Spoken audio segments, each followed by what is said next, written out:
Hello, hello! Welcome back to Loki's Librarian. If you are new here, welcome. I am your librarian, Katrina, and this is where I am reading through the enormous library of books you see behind me, plus some dressmaker's dummies from my attic, and then I give you a quick synopsis and tell you what I think about them. So if you like books, just aren't sure what to read next, hit that subscribe button, like and share my videos, and let me know what you think in the comments. Continuing with my learning of libertarianism, this week's book is For a New Liberty, The Libertarian Manifesto by Murray N. Rothbard.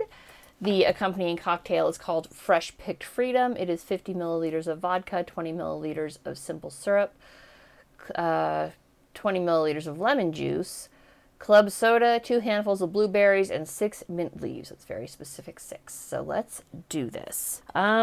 Muddling is involved, so I'm going to get right into this. Handful of blueberries. To understand why Rothbard wrote the Libertarian Manifesto, you kind of need to understand how he came to be the poster child for this, if you will, why he was the one picked. So I'm going to kind of give a very, very brief biography of Rothbard. 4. This came with a root ball. I'm literally thinking I might just try and plant this. So very brief. I think I managed to keep it into 2 paragraphs. So he was an economics and math major at Columbia University, but the Columbia he attended, the one here in the States, was definitely leaning towards Keynesian economics when he attended, because this would have been like the mid 1940s. He was born in 26. So Ludwig von Mises was kind of a name he'd heard but didn't know anything about. He definitely had not even heard of the Austrian School of Economics. So I have to go with the lemon juice, guys, because I forgot to buy a lemon. Sorry. Wait. This one's in milliliters. There's my milliliter mark. Boom. His introduction to this school of economic thought came about during a class on price controls, which led him down the rabbit hole, and he ended up writing books, like multiple books, decrying the evils of statism. And so this is over a 30-year career. And it ultimately culminated in For a New Liberty being written in 1973. And that's from his obituary on Mises.com.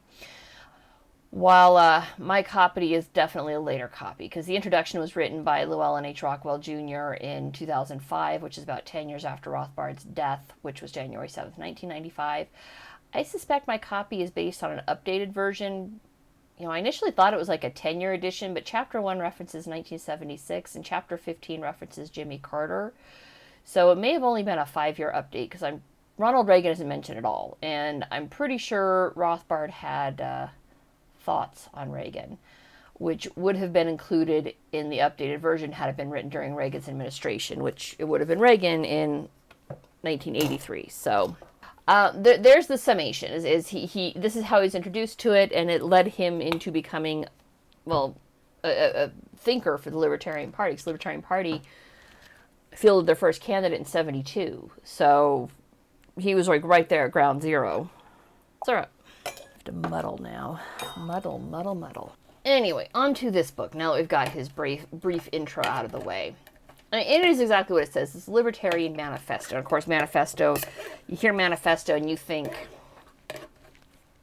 Unabomber or Columbine, right? Manifesto is a bad word, except he kind of reclaimed it.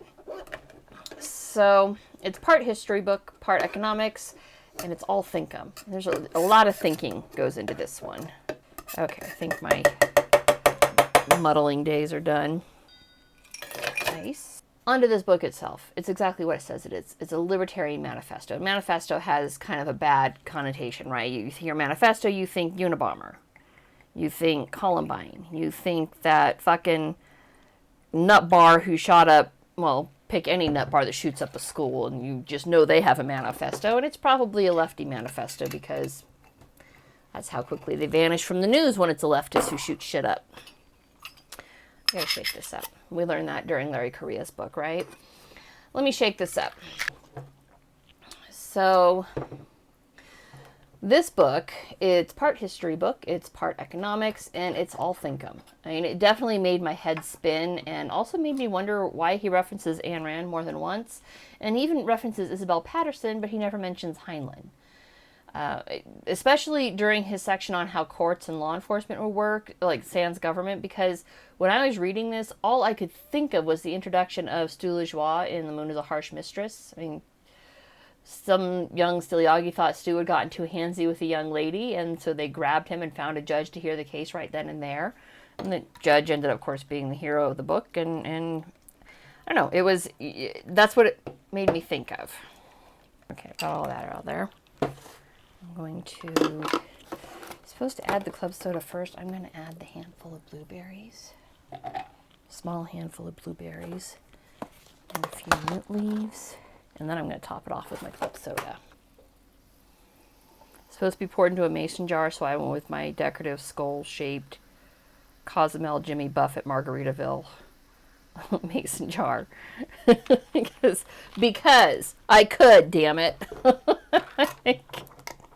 Obviously, I will put a link up for my review of Moon's Harsh Mistress. So, this book is a comprehensive overview on where what we have now came from, when it worked, when it stopped working, why it stopped working, and how we can replace it with libertarian principles.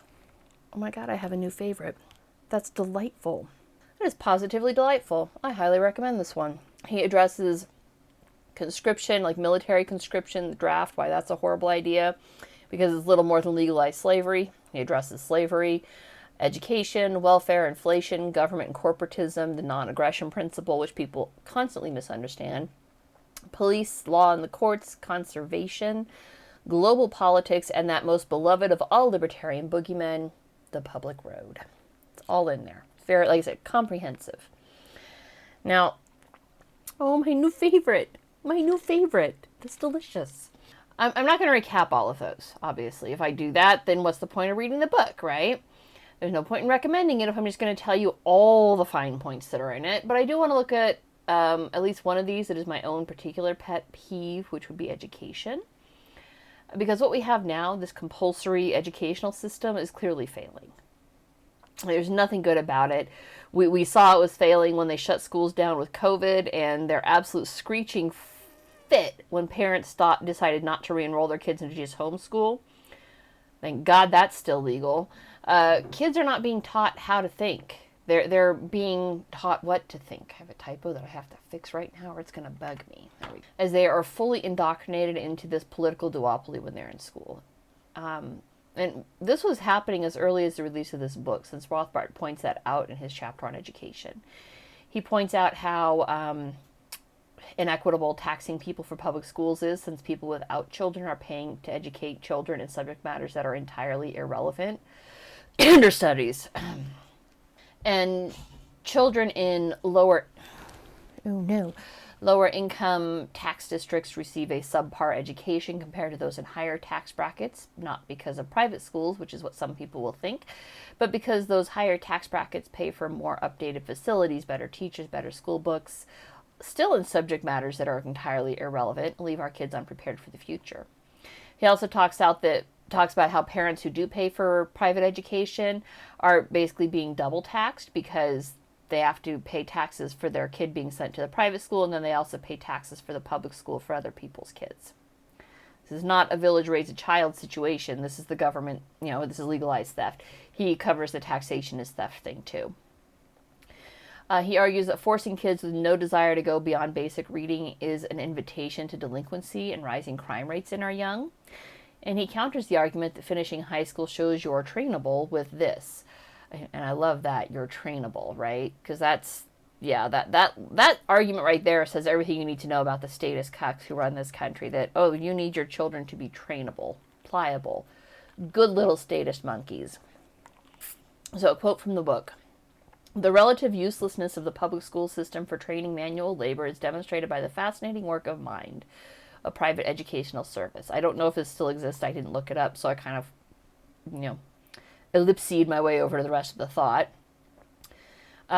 They deliberately chose high school dropouts who were unskilled for manual jobs, and in a few short weeks, using intensive training and teaching machines, was able to teach these dropouts basic skills in typing and place them in corporate jobs. 10 years of public schooling had taught these youngsters less than a few weeks of private, job-oriented training.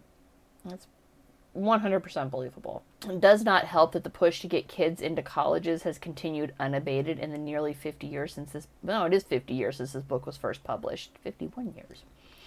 And since people tend to push the if you're not college bound, you're an idiot and failure in life ethos, the quotes are mine.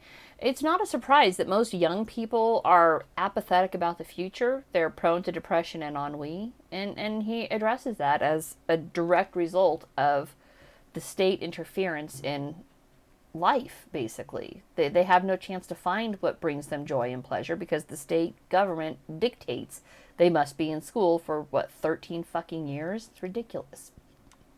Minimum 13 years, right? K through 12. And he addresses that part of why people are pushing college ethos so hard is that intellectuals, and the quotes are also mine there, tend to support the state. Like there's a literal symbiosis with statism and college-educated individuals, right? It's certainly not helped by a lot of government positions. I mean, not all, but an alarming amount of government positions require college education for what amounts to busy make work. I mean, depression and ennui continue unabated. He discusses historical examples of when roads were built without government assistance and how the world did not stop turning, shockingly enough. Let's see. He points out historical examples of libertarian societies and how they worked out. Ireland and Africa are heavily represented in these chapters, so that was interesting.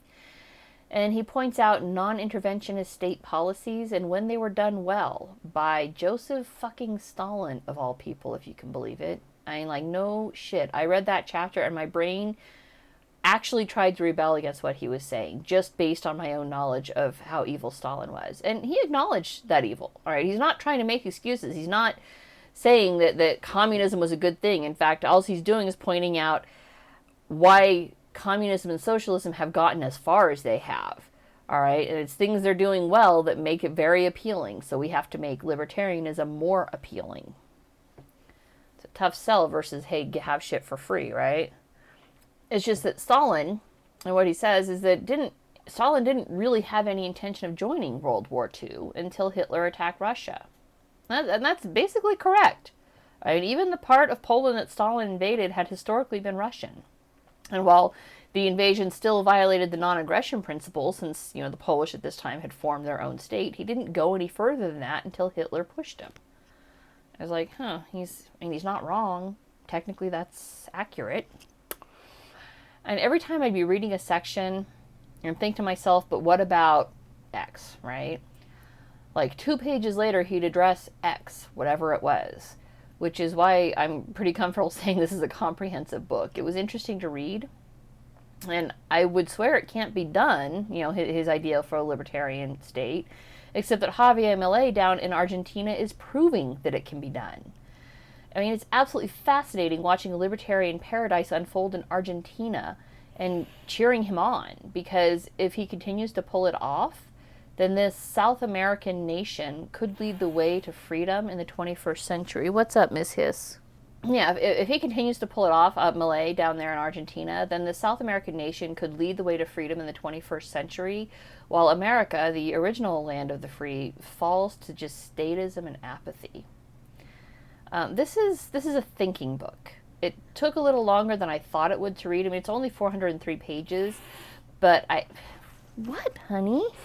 I had to keep putting it down to process what I was reading and sort of internalize what he was saying. Well, I'm sorry, honey.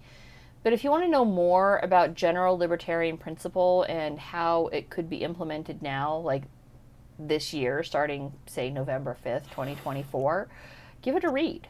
And it's well worth it. And that's it for this week. If you liked what you saw, don't forget to subscribe. I'm going to finish my absolutely smashing delicious cocktail. I'll see you guys next Sunday. Bye.